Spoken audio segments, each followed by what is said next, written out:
സജു, മറ്റൊരു കാര്യം കൂടി, ഇക്കാര്യത്തിൽ ടെൻഡർ നടപടികൾ ആരാണ് പൂർത്തിയാക്കിയത്, ഇതിന്റെ എസ്റ്റിമേറ്റ് അനുവദിച്ചത് ആരാണ്, അതുപോലുള്ള കാര്യങ്ങളിൽ വ്യക്തത വന്നിട്ടുണ്ടോ? അത് ദേശീയപാത അതോറിറ്റിയാണോ അതല്ല സംസ്ഥാന സർക്കാരിന്റെ പൊതുമരാമത്ത് വകുപ്പിലെ ദേശീയപാത വിഭാഗമാണെന്ന കാര്യത്തിൽ വ്യക്തത ഉണ്ടായിട്ടുണ്ടോ?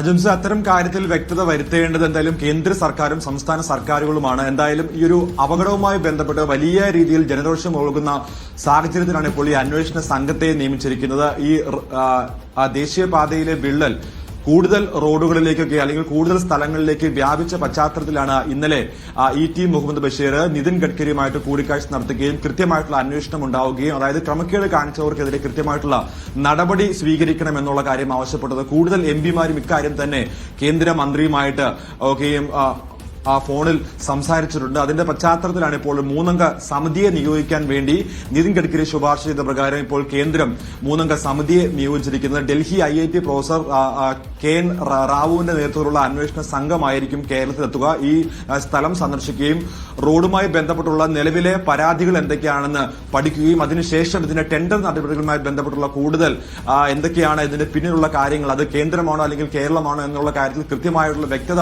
വരുത്തിയതിനു ശേഷമായിരിക്കും റിപ്പോർട്ട് സമർപ്പിക്കുക.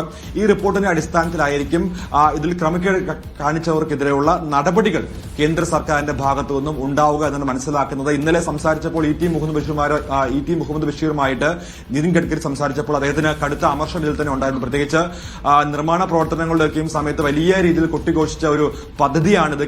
അത് ഏറ്റവും പ്രധാനപ്പെട്ട കേരള സർക്കാർ അടക്കമുള്ളവർ. അപ്പോൾ ഈ വിഷയവുമായി ബന്ധപ്പെട്ട് വലിയൊരു പ്രതിസന്ധി ഉണ്ടാകുമ്പോൾ അത് കേന്ദ്രത്തിന്റെ മേളിലേക്ക് പഴിചാരുന്ന ഒരു അവസ്ഥ ഉണ്ടാകരുത് എന്നുള്ള ഒരു രീതിയാണ് ഇപ്പോൾ കേന്ദ്രത്തിനുള്ളത്. അതുകൊണ്ട് തന്നെയാണ് ഇപ്പോൾ 3 അംഗ സമിതിയെ നിയോഗിച്ചിരിക്കുന്നത്. ഈ സമിതി കൃത്യമായി സ്ഥലത്തെത്തി പഠിച്ച് ഇതുമായി ബന്ധപ്പെട്ടുള്ള കൂടുതൽ വിവരങ്ങൾ ശേഖരിച്ചതിന് ശേഷമായിരിക്കും കൃത്യമായിട്ടുള്ള നടപടി സ്വീകരിക്കുക എന്നാണ് ഇപ്പോൾ മനസ്സിലാക്കുന്നത്. ശരി.